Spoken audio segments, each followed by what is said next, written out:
KD Estrada at Alexa Ilacad, from PBB, the successful love team. What makes fans love them?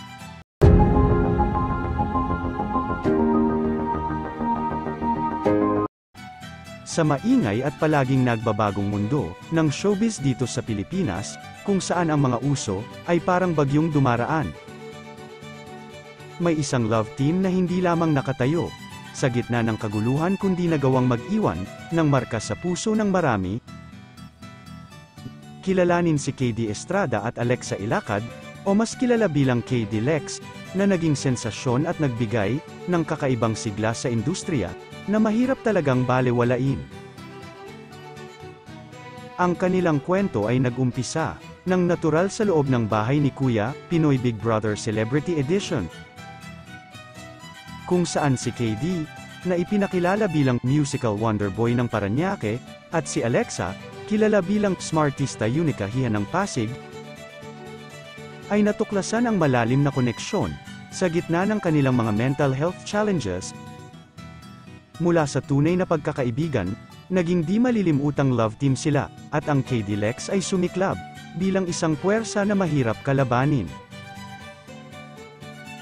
Ang chemistry na nabuo sa harap ng kamera ay lumipat ng walang kahirap-hirap sa totoong buhay. Tinanggap ng mga fans ang KD Lex ng buong puso, ginawang trending sensation ang dalawa. Ang kanilang kasikatan ay umangat pa nang magkaroon ng mga sold-out na fan concerts, online projects for the common good, at ang kanilang mga kantang nag-top sa iTunes Philippines chart. Kilala bilang ang hottest musical pair, hindi lang sa television, nagtagumpay ang KD Lex.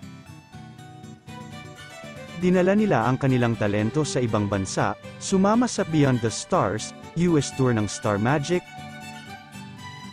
at nagawa pang gumawa ng isang maikling pelikula sa Hong Kong, na idinirect ng dekalibreng direktor, na si Cathy Garcia Sampana, na humanga sa kanilang professionalism at work ethic. Naging bida sila sa kanilang unang international movie, na Toss Coin. Ang kwento ay umiikot sa di inaasahang pagtatagpo ni Kiko, KD, at Pia, Alexa, at ang kahangahangang kwento ng pag-ibig na nagbubukas sa gitna ng makulay na mga kalsada ng Hong Kong. Sa kanilang unang anibersaryo, humarap sa bagong hamon ang KD Lex sa Pites, Walang Array musical noong 2023, kung saan ginampanan nila ang mga papel ng batang mga nagmamahalan na si Tenyong at Julia. Totoo nga, mabigat ang hamon, ngunit bumukas ang puso ng dalawa sa pagtanggap ng bagong mga pag-unlad sa pag-arte at musika. Ang stage play na yon ay naging very successful at nagkaroon ng rerun. Sa isang panayam, ibinahagi ni KD at Alexa ang mga sikreto sa likod ng kanilang tagumpay: tiwala, pagpaparaya, at epektibong komunikasyon. Sa kanilang paglalakbay sa industriya ng entertainment, nananatiling ilaw ang KD Lex, na nagbibigay inspirasyon sa kanilang mga tagahanga, hindi lang sa kanilang magandang relasyon at pag-ibig sa musika kundi pati na rin sa kanilang maikli, ngunit masalimuot na laban sa mental health. Sa mga comments ng kanilang mga tagahanga, mas lumilitaw ang impluwensya ng KD Lex. Pinapurihan ng mga manonood ang dalawa sa pagtalakay sa mga issue ng mental health sa isang lipunan kung saan ito'y itinuturing pang tabo. Ay nagpahayag ng pasasalamat. Iniligtas nila ako mula sa kadiliman, at binago ang aking pananaw sa buhay. May isa pang nagpahayag ng kanilang tapat na pagganap. Sila ang pinakamatapang sa kabataang henerasyon ngayon na harapin ang panglalait ng lipunan. Ito pa ang comments ng kanilang mga tagahanga. The reason why I was rooting for them on PBB was because they opened the dialogue for mental health to the audience that I haven't really seen been done or be as relevant in the Big Brother house before. Most of us was drawn to them because we related to their story. We felt how it was to have anxiety or have body dysmorphia. We cried with them, and realized we were not alone. That was game-changing to me. It was refreshing to see. We saw the strength in their vulnerability. Both were so true to themselves. But yet no one tried to understand them, and instead nominated them each week.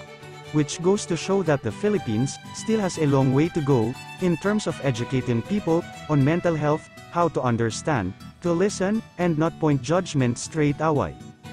When you are a #game changer, it means to say you have successfully braved your way out of a negative situation. This is true to #KDLex, because despite the fact that they are suffering from depression, this did not hinder them from honing their talents. They did not allow the emotional turbulence that they are suffering to pin them down. Instead, they penned down these emotions and made music out of it, a story which inspired those who follow them in their journey.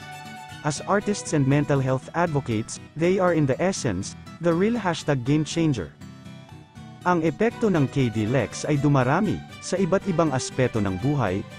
Kinikilala sila hindi lamang bilang mga tagapagtanggol ng edukasyon, nagbibigay kamulatan tungkol sa mental health, nagililigtas at nagpapakain ng mga hayop na lagalag, at nagbibigay ng mga kontribusyon sa animal shelters. Hindi lamang sa larangan ng entertainment kinikilala ang kanilang mga talento, kundi pati na rin ang kanilang kakayahan bilang negosyante. Si KD ay nagbukas ng kanyang coffee shop noong 2023. Sa kabuuan, ang KDLex ay hindi lamang isang love team. Sila ay mga game changers sa kanilang hindi matitinag na koneksyon, husay sa musika, at patuloy na paglago ng kanilang tagahanga. Mukhang napakaliwanag ang hinaharap para sa dynamic duo na ito. Sa larangan ng pag-ibig, musika, at pakikipagsapalaran. Habang nakikita ng mundo ang pag-usbong ng KDLex, maliwanag na malayo pa ang kanilang tatahakin. Sila'y narito upang magbigay inspirasyon, makipaghamok sa mga hadlang, at mag-iwan ng hindi malilimutang marka sa larangan ng industriya ng sining sa Pilipinas. At ngayon, narito ang tanong. Ano kaya ang susunod na paglalakbay na tatahakin ng KDLex? Isa ka rin ba sa milyon-milyong humahanga sa kanila? Please leave your comments and reactions below. Please don't forget to subscribe, like, comment, and share.